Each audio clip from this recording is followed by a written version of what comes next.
Hello, you beautiful nerds. Welcome to the Drunk Banthas podcast, where we talk about sci-fi, fantasy, horror, and all the popular art that we love.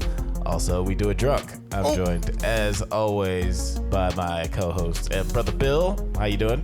I'm doing quite well. Oh, 1 second. I am not doing as well as I thought I was. I don't have my drink. Oh, can't get the party started without that. Guys, I'm Jedi Master Grayson, and today we are talking about the fourth and final season of the FX original series Atlanta. That's right. Huzzah! It kind of came out of nowhere. We got season 3 and 4 both in the same year. We'll talk a little bit, kind of probably why that happens a little later. We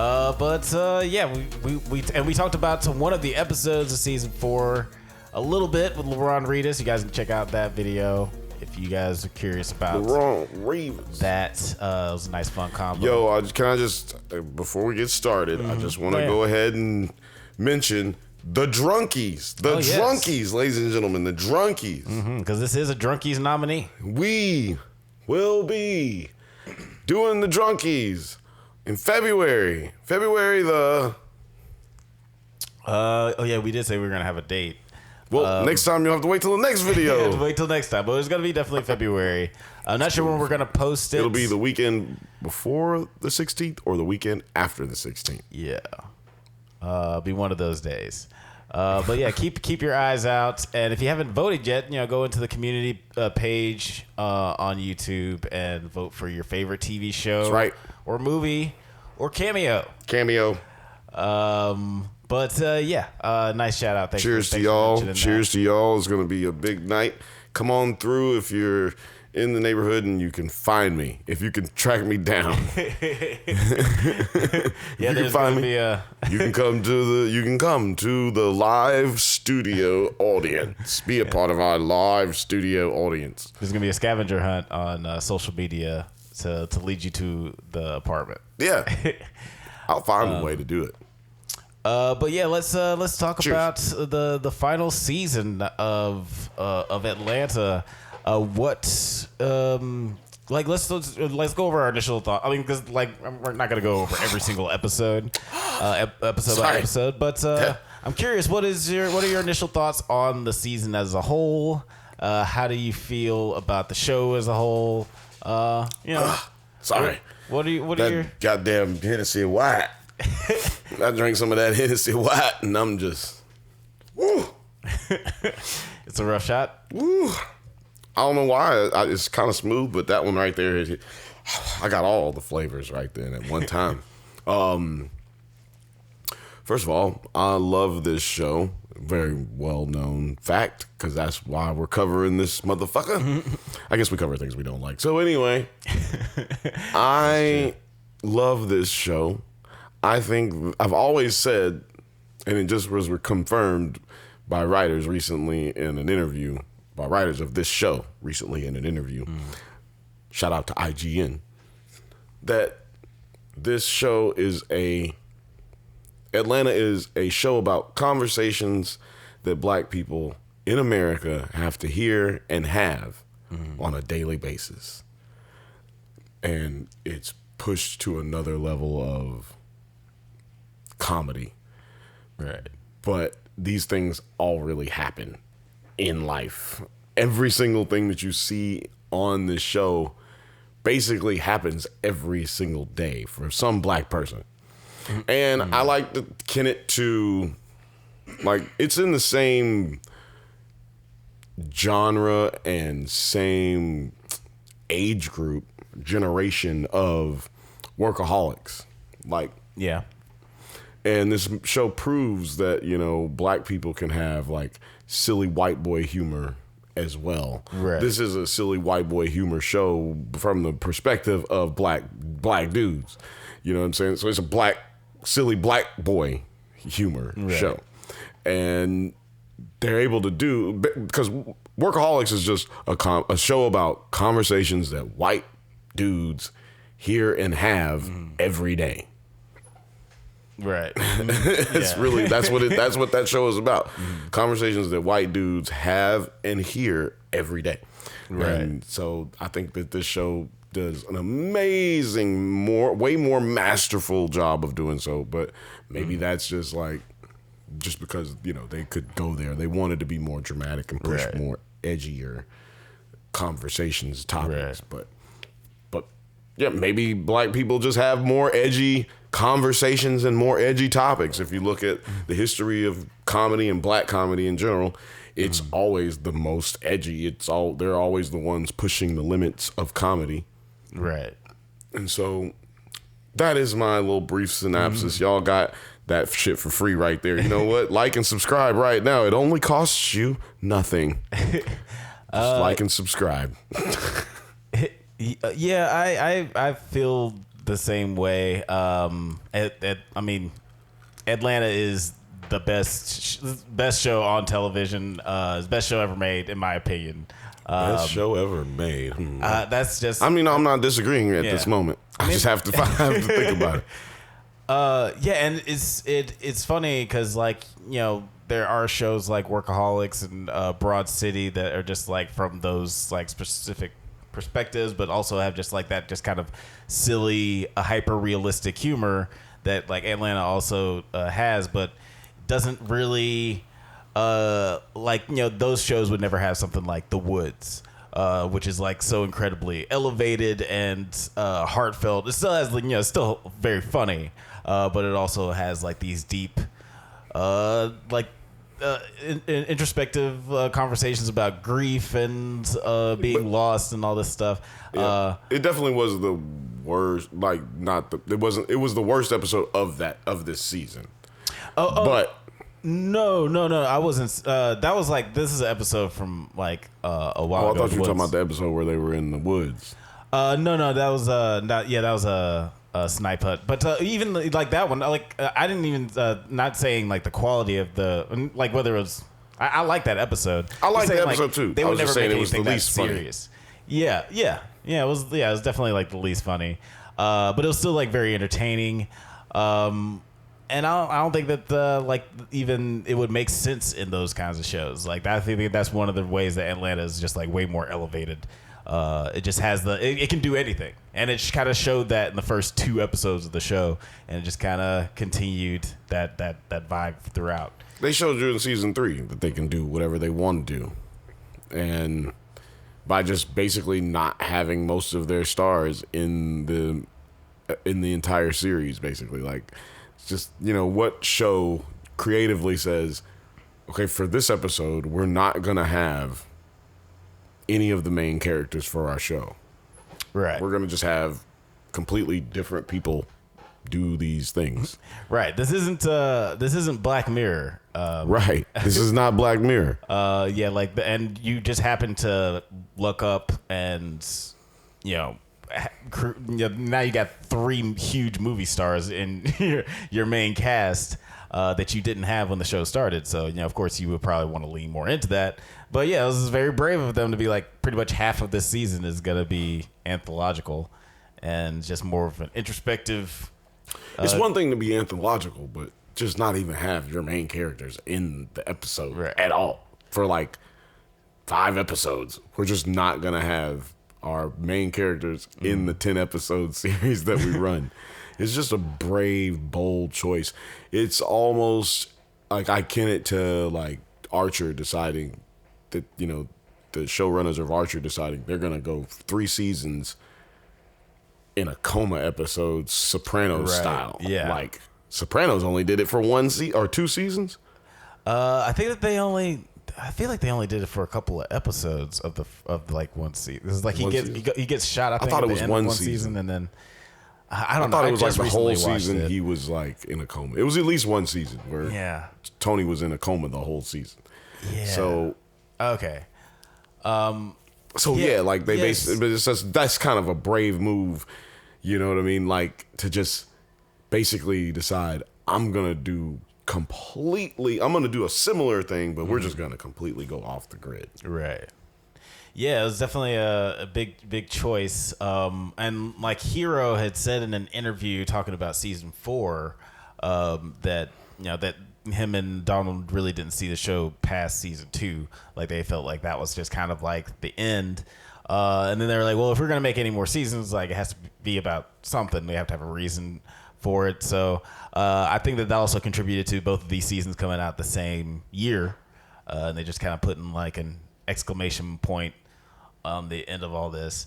As much as I like the anthological stuff in season 3, I did like that in this season we did get all the characters. We were sticking with our main characters. Did you have like a favorite episode of this season? Because there's like, honestly, they're all pretty much incredible. Like there wasn't really a one that I didn't like. Even the snipe hunt episode, like you said, wasn't really funny, but it was still really touching, and I thought it was a nice arc for those characters. But do you have a favorite at all? It's probably gonna be the goof that sat by the door. And if you watched the previous video that we did about the goof that sat by the door, you can, probably click somewhere around in here and click it. And there it is. It's one of these.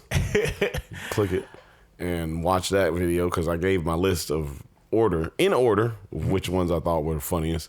But my favorite has to be Goof that sat by the door. I mean, goddamn, dog. That shit was so fucking hilarious. Yeah. And it just was amazing to me. Thinking back on it now, I do think they stole it from, what's his name? LaRon. LaRon? Yeah. LaRon. Excuse me, I messed your name up. I know you're watching. Friend of the show. Love you. Man, I think they stole it from LaRon, dog.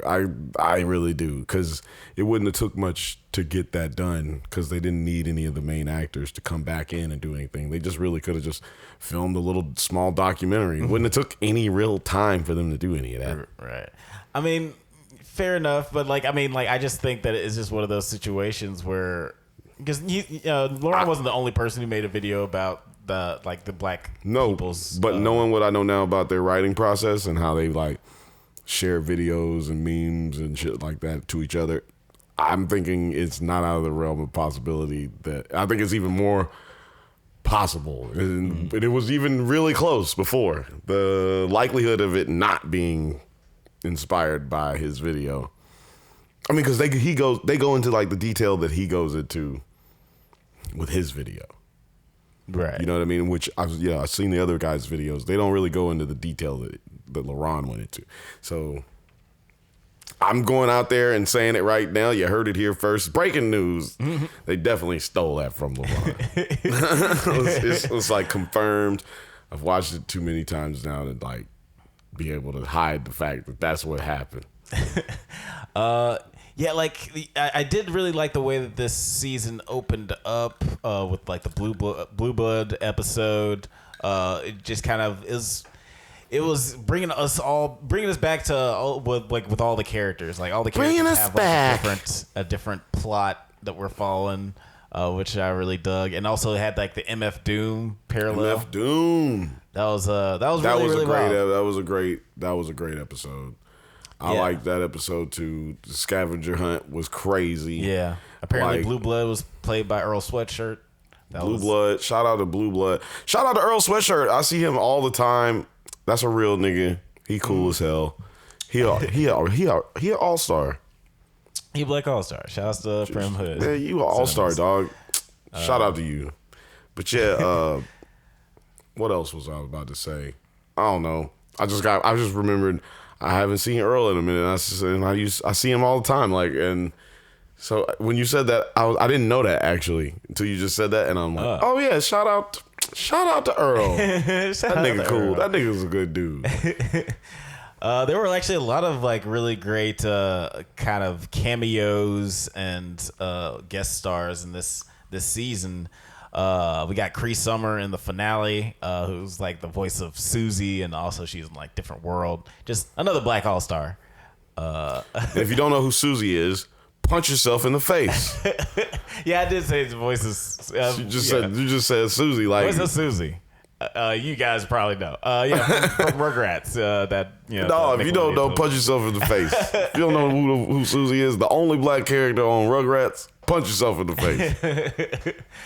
The Yodel Kid episode was also a really nice one, where they had the where it's another just more focused episode on Paperboy, where they just like this more talking about the music industry and like how we have these people like Usher and Timbaland and T.I. who kind of grabbed them a white kid. got them a white boy. I can't look, let me tell you something, man. I cannot tell you as a musician. By the way, go check out IntoNever's I Can Escape. This boy right here rapping, this guy right here singing. Go ahead and check it out right now. But available on Spotify. Let me tell you something, man. As a musician, as a singer, especially, you know, I go to like a lot of different other places, other studios, work with guys, sing on tracks for them, and they always like, you know, we'll be sitting there listening to whatever we create, and never fails. Somebody will always ask me, man, you know a white girl who can sing? You know any white girls who can sing or rap? That's what I'm looking for. I'm looking for a white girl who can sing or can rap. Psh, that's the money ticket right there, bro. I'm trying to tell you, man, ain't no white bitches out here really rapping and singing, man. I'm trying to tell you. Every fucking time, it never fails.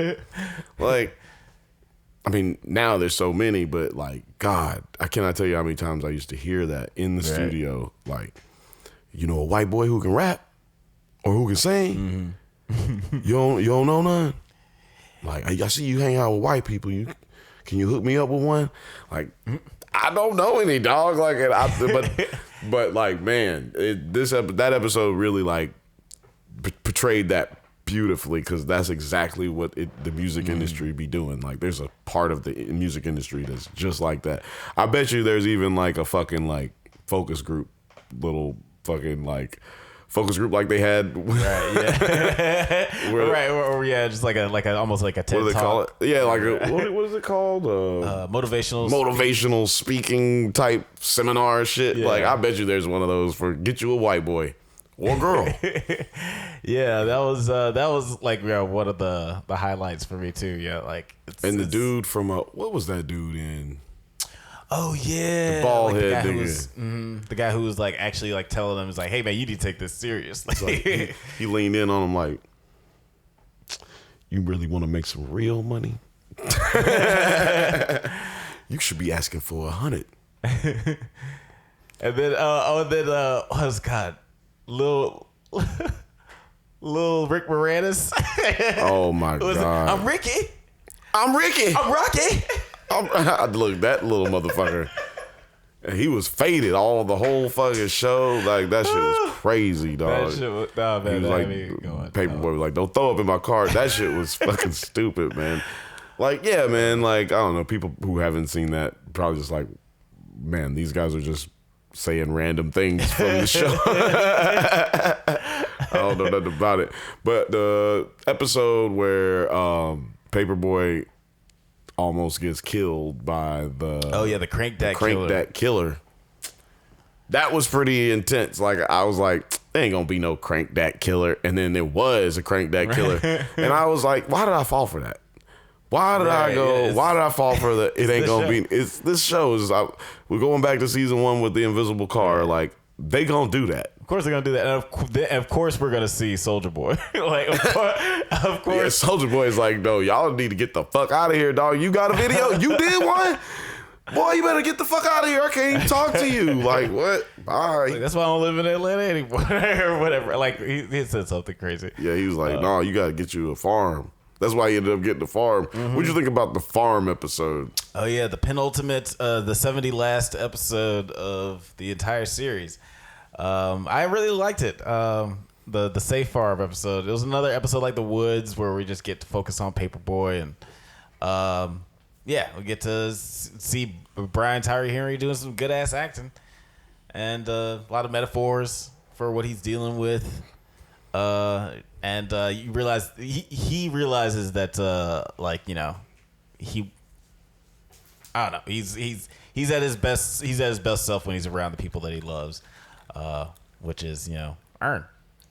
Ultimately, that's the person he loves the most. Right, which I'm glad you got that out of it, because I wanted to bring up the fact that in this season, him and Ern's relationship got way closer. Mm-hmm. Like, on the road, he was still treating him like, you my manager. And in the first season, first and second season, he's just treating him like, man, what the fuck do you want from this, Ern? Like, right. Are you trying to just get over? Like, nigga, like, you coming into my life all of a sudden, coming back into my life all of a sudden, like, come on, bro, like, what's the deal? Like, what's the play? You know, the untrusting nature of it all between our own race and our own family members, you know what I mean? And their cousin Tracy is fucking absolutely the reason, like, you know, like the antithesis to that relationship. Like, he's the reason that you would be like worrisome of family members wanting something or wanting to help you do something. It's like, what is this nigga trying to get from you? So you have both sides of that coin in the black community. And they even bring it up in the last episode where he's like, you know, where the restaurant owner is talking about how blacks are trained to not trust other blacks. And I just thought this whole season like was more so about Earn and Paperboy's relationship.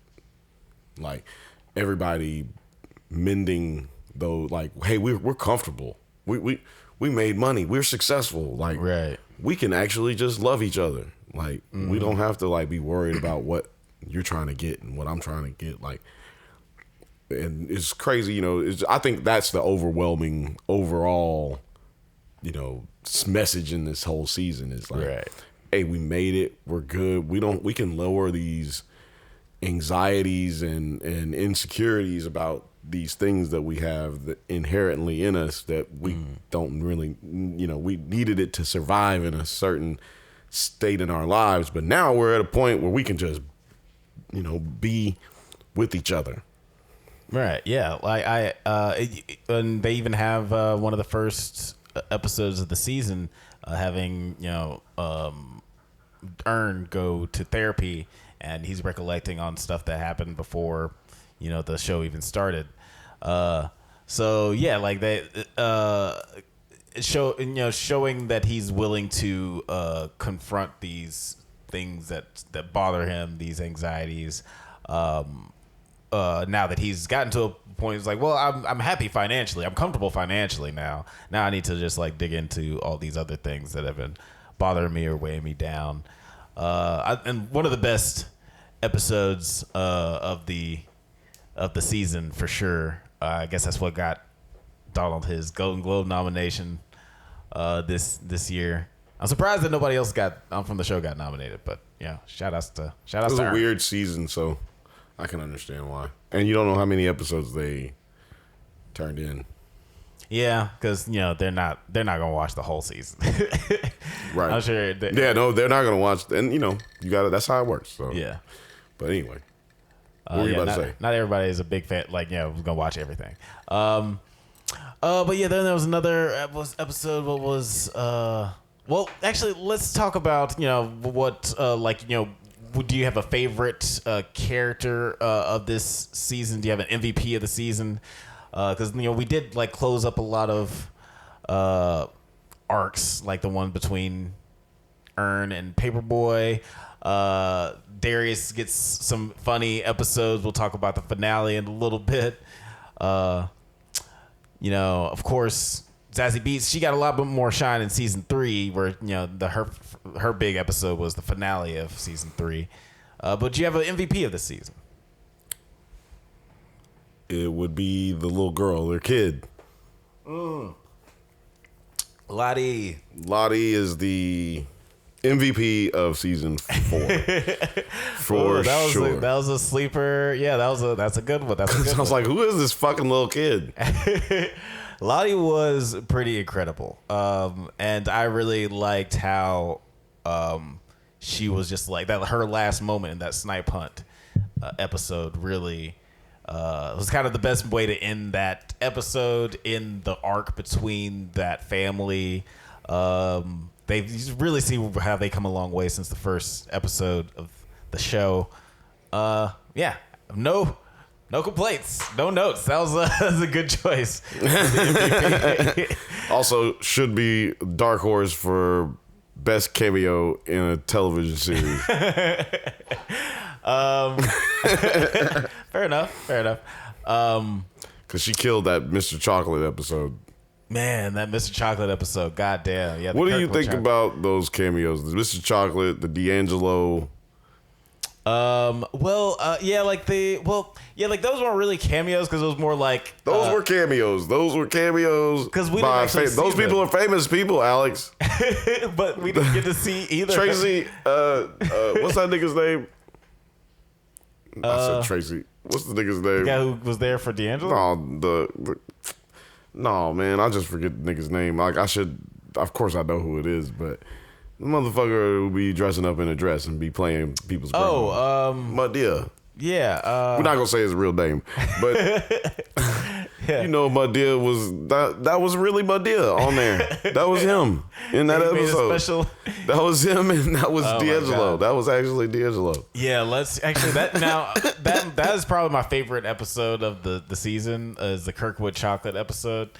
Cause goddamn, it does say a lot about just like entertainment. I always like the episodes that like focus more on Van, like the Van centric episodes tend to be some of my favorite ones. And yeah, like it was just so ridiculous. Like Donald Glover as Kirkwood Chocolate was just amazing. His first, speaking over the speakers is just grab her by the shoulders. It was just so amazing. And him in the fat suit, like when you finally see him, and he's playing on I forget what he called it. But basically he plays notes and it types out words. Random fucking shit ever, dog. Like I was like, yo, this nigga is crazy. He offered her a grit. Would you like a grit? Oh my god! I don't know why he chose that voice, that weird ass voice. Would you like a grit? Because it doesn't sound like Madea. Would you like a grit? Yeah, even though he did give us Madea might sound like that when he regular, not on TV and camera. He might be talking like that in front of people. Maybe Donald Glover met Madea. Yeah, and Madea was Madea was like. Because in interviews, he just sounds like Will Smith to me. Like, hey, I just want to. Or Will Smith's new, hi, newer voice. Hey, yes, I met Oprah and she changed my life. I mean, she came into my life at a time where it just changed everything for me. But maybe Madea talks like this when he's sitting around being creative. Yeah, because it's not very. I've written everything, all of it. Of course, another great black show, The Boondocks. They also had like an episode about Madea, and he kind of had like some similar personality traits. Yeah, I'm thinking when people meet him, I'm just thinking that these things are true, man. I'm going based off of nothing but facts. Yeah, these are facts. These people met him. I don't know him, so that's what I'm going off of. Definitely, this feels like there's some truth to that. What's going on. But like I that was definitely my favorite episode I had the most fun with. But my MVP of the season is probably Brian Tyree Henry. He just like had so many more opportunities this season to like act his ass off. He had like a couple of episodes where it was just mainly focused on him. And he always just makes me laugh too. Like his not like I'm over this shit like face is like probably the best in all of entertainment and all of television, all of black movies. Television. Of all of the black people in the world in television, his expressions are pretty much like real nigga expressions. Right. Like he's great, and like he's also really good with dialects too, because like just the way he talks in this show and the way he is in Bullet Train and the way he is in like the Eternals, like he just talks different. He's really good at just adapting to a character, and he really exemplifies this Paperboy character really, really well, with a lot of heart, a lot of vulnerability, and a lot of just badassness. One of the best television characters ever created. Love him. Love Paperboy. Paperboy, all about my Paperboy. Oh man, it's such a great song too. I'm surprised we didn't hear that one more time this season, or maybe we did and I just missed it. I had to rewatch it. Maybe you did. Also, I just want to point out that there were blockbuster stuffs things, candies, everything, like candy racks, books, like DVD shelves and everything still in the sushi restaurant in the end of the last episode with such deprivation tank. Oh, man. Sensory deprivation tank. That shit was hilarious. So let me ask you the final question.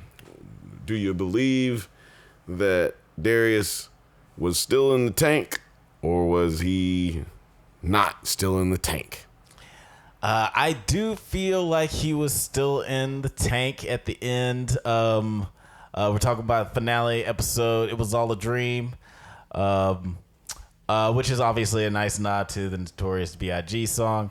I do feel like he was still in the tank, and I just from like his expression at the end, I feel like it was a good way of just having Lakeith Stanfield do all the work you need for the narrative you're trying to get across, and just like his joy and elation at the end gives you the idea that he saw what he wanted to see, so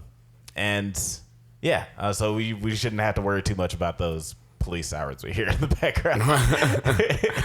No, yeah, I think he's totally was not in the tank, because I think when he saw that, I think he laughed at the fact that, oh shit, I'm not in the tank. Like, I just did a whole life outside of the tank that I thought was in the tank.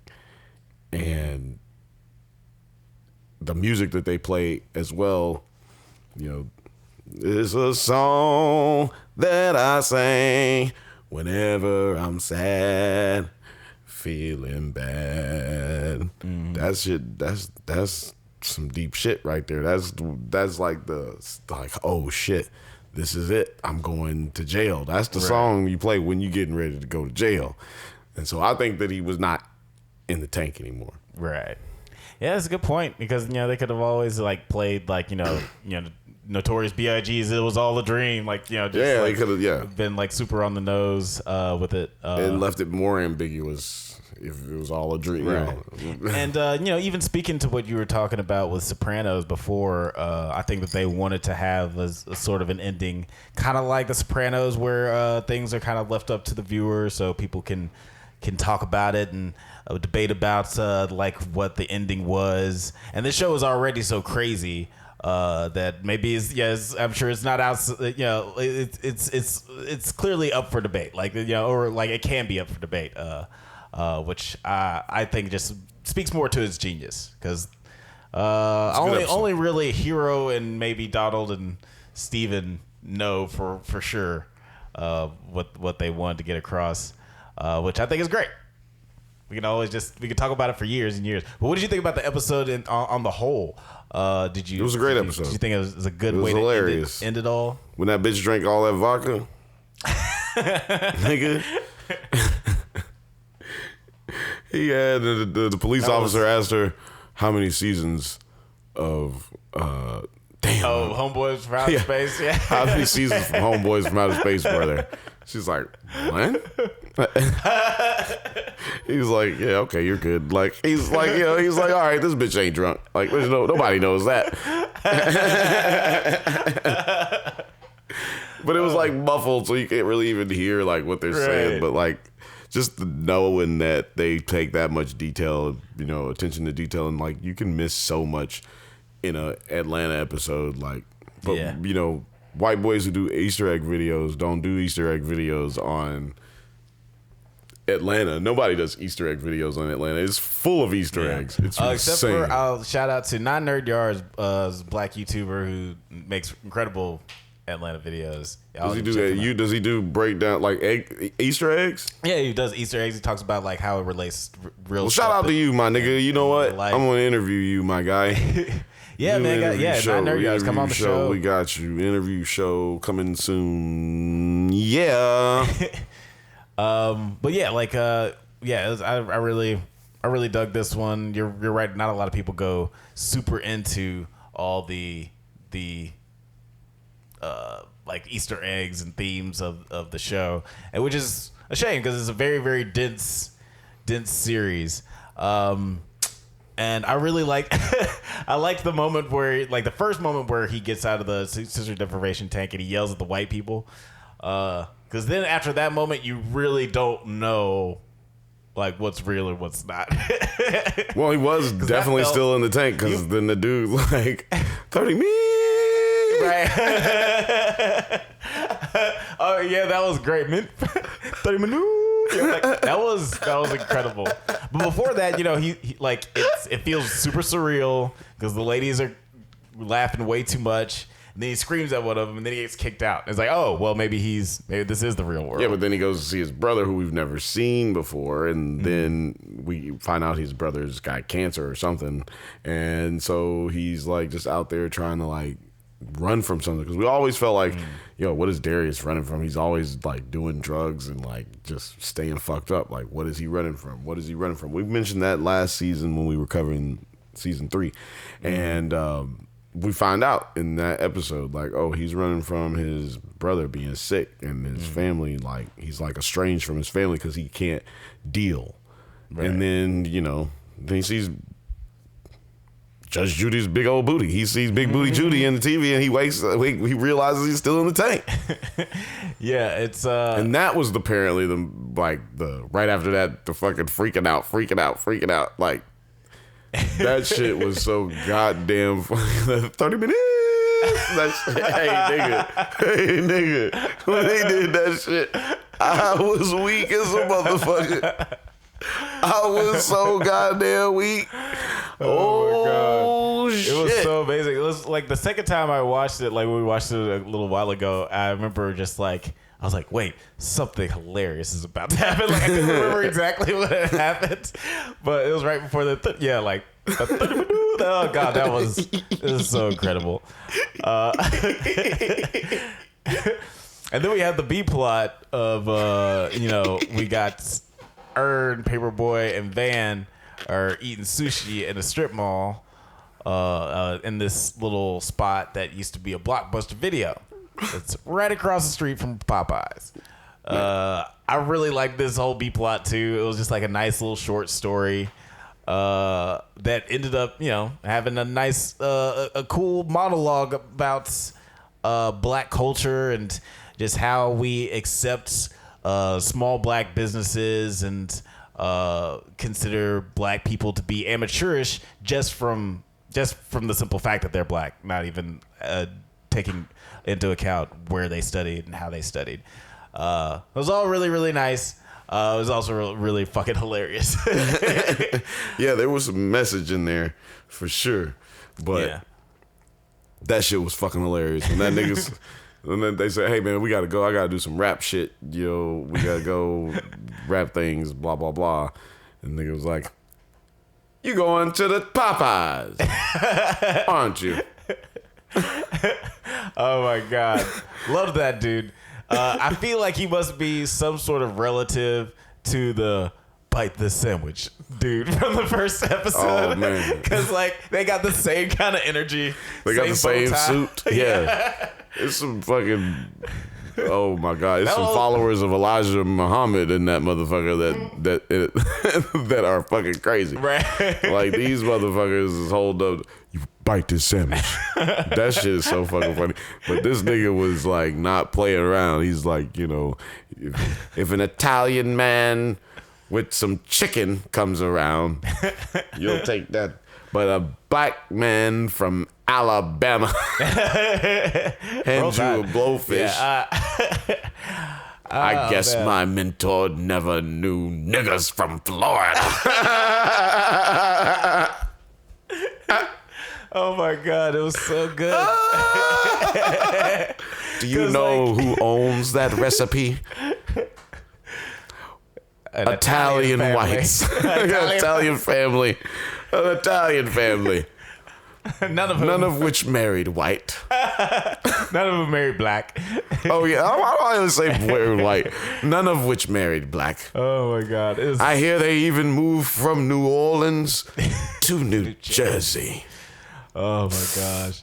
It's Jersey. Like it's so funny because this man is obviously deranged. But if anybody plays the Joker, dog, I know they like to change races with characters nowadays. That's what's cool and placating to blacks. So let's just, if we're gonna do that, make sure is this nigga right here. This nigga gotta play the Joker. Because that laugh he did, he said. That was super terrifying. It's such a. I was like, ooh, this nigga's scary. Like, I was laughing, but I was like, at the same time, this nigga might kill everybody. And then he was like, lock the doors. Right? He's like, this nigga is not leaving until he eats the sushi or like, who knows what he's going to play. I don't know. It was about to get Vin Rames medieval at this motherfucker. Like, yeah, right? He was about to meet Zed. I don't know what was about to happen in the back of the blockbuster. It was, like, that was such a great scene. And then, having Darius come in and punch him in the face. And they all escape in the pink Ferrari. Maserati. Pink Maserati. And the man standing outside the restaurant, fight me! Fight me! Fight me! Fight me! It's such a great way to end the in the season, in the series. They could have ended it right there for me. Honestly, they could have ended it right there for me too. I thought that's how it all was going to end. I needed the sensory deprivation craziness. Yeah. I did love the way that they ended it. I think that it's kind of perfect ending. And I also just like moments where we focus on a character's face, and like I like that they just focus on Darius a lot because he's kind of like the background character of the entire series. If anyone's like lowest build, it's probably Darius. Doesn't have to say much. If you just do this all the time, they don't really have to write much for you.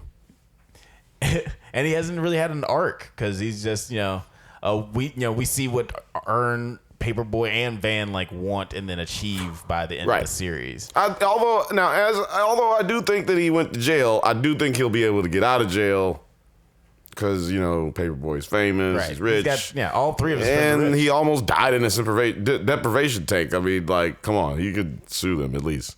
Yeah, right. Like, they are the ones who are to blame here because this nigga almost died in this deprivation tank because he only had like 20 or 30 minutes.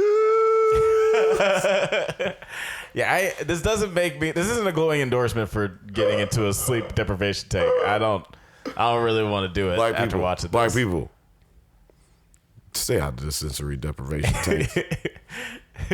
And if you've been in a sensory deprivation tank, leave it in the comments. Let me know what your experience was because I'm very curious. And also, if you like this show, the only way you can keep us going and the only way you can help us survive is like and subscribe. That's right. I mean, we appreciate every single one of you new subscribers and all of you people who've been subscribed and watching all the time. We fuck with you and we love you. We do indeed, guys. We really appreciate you talking.